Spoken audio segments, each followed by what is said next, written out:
항상 과거의 일과 아직 일어나지 않은 미래의 일들을 걱정하면서 살았더라고요. 과거는 이미 지나갔고 미래는 아직 오지 않았잖아요. 인생의 제일 큰 거짓말이 현재를 살지 않는 것. 네, 안녕하세요 시청자 여러분, 로운입니다. 아이들이 보고 있었는데 뽀뽀한다 이렇게 얘기를 해서 뭔가 좀 미안하기도 하고 민망하기도 하고 좀 그랬었는데 잘 나와서 저도 너무 기분이 좋아요. 설레는 키 차이라고 말씀해 주셔서 감사하지만 진아 누나가 조금 힘들어질 것 같아서 처음 왔을 때 되게 이쁘게 잘 나왔다, 색감도 그렇고 저는 너무 만족합니다. 현승이 캐릭터를 보면서 부족함이 없다는 게 뭔지 좀 궁금했고요. 초반부터 마음을 보여주는 거에 대한 거리낌이 없는 인물이어서 완벽한 캐릭터를 어떻게 채울까에 대한 도전이었던 것 같아요. 여러 번 말씀드렸지만 사랑할 준비도 돼 있고 사랑받을 준비도 돼 있는 캐릭터인 것 같아요. 근데 초반에 현승이는 사실 좀 급한 부분이 있거든요. 제가 느꼈을 때는 선배를 위한다는 마음은 이해하지만 어떠한 방식이나 그 행동들에 조금 서툰 감이 있어요. 후반에 가면 갈수록 사랑받는다는 그 말은 나를 사랑할 줄 모르면 상대방을 사랑할 줄 모른다고 저는 생각을 해요. 그래서 그런 부분들이 잘 채워진 캐릭터인 것 같습니다.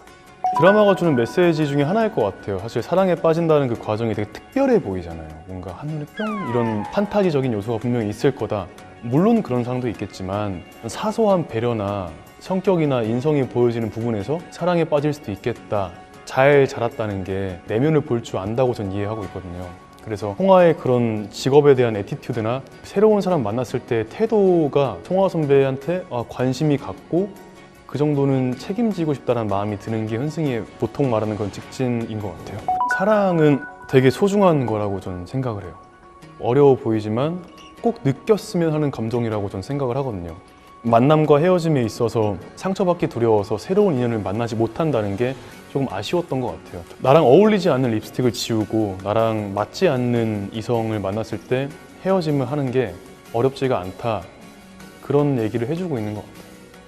분명 닮은 부분도 있고 닮지 않은 부분이 있는데 저는 반반인 것 같아요. 저는 이성을 대할 때 좀 급하지 않고 정해놓으려 하지 않는 편인 것 같아요. 초반에 현승이는 조금 급한 감이 있거든요. 그게 단지 서툴 뿐이지 미워 보이진 않나요. 근데 그런 부분이 좀 다른 것 같고, 닮은 부분은 조금 긍정적인 거, 감정적이지 않은 거, 그런 부분들이 좀 닮은 것 같아요. 초반에 현승이를 놓고 봤을 때는 선배 자신부터 챙겨요. 그게 이제부터 선배가 할 일이에요. 선배 자신부터 챙겨요. 그게 이제부터 선배가 할 일이에요. 이 대사가 제일 와닿았던 것 같아요. 저 스스로한테 해주고 싶었던 얘기이기도 하고, 이런 부분들도 있구나.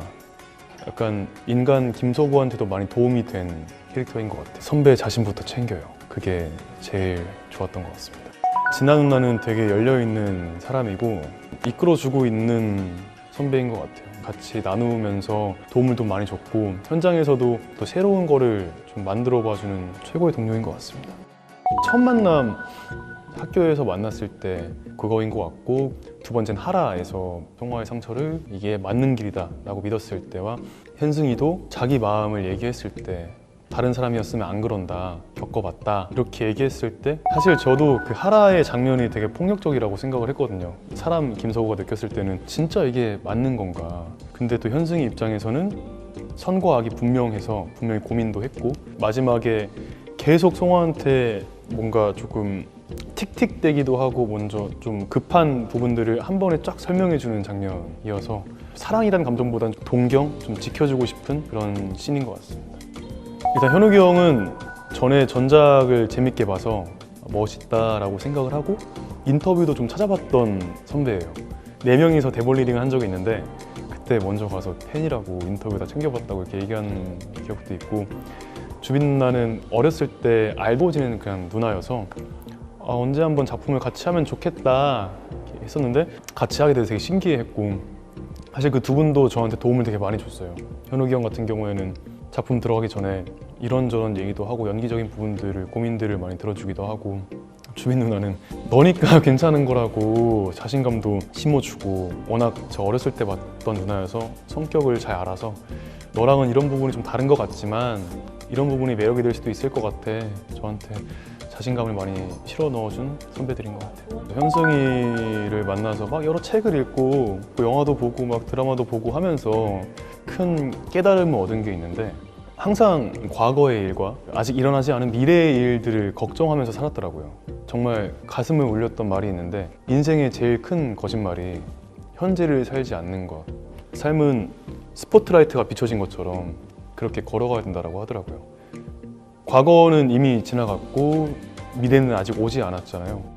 방금 제가 얘기한 것도 과거가 돼버렸고 현재만이 존재한다고 생각을 하는데, 그래서 저는 뭔가를 정해놓고 싶지가 않아요. 제 개인적인 욕심이 있다면 이쁘고 멋있고 하는 것보다는 조금 장르적으로도 보여주고 싶은 게 너무 많고, 그만큼 노력도 할 거고요. 틀에 박히지 않는 배우가 되고 싶어요. 여러분 힘든 시기에 작게나마 소소한 재미, 소소한 행복을 느끼실 수 있으면 좋겠습니다. 매주 월화 밤 9시 선배 그립스틱 바르지 마요. 많은 사랑 부탁드리겠습니다.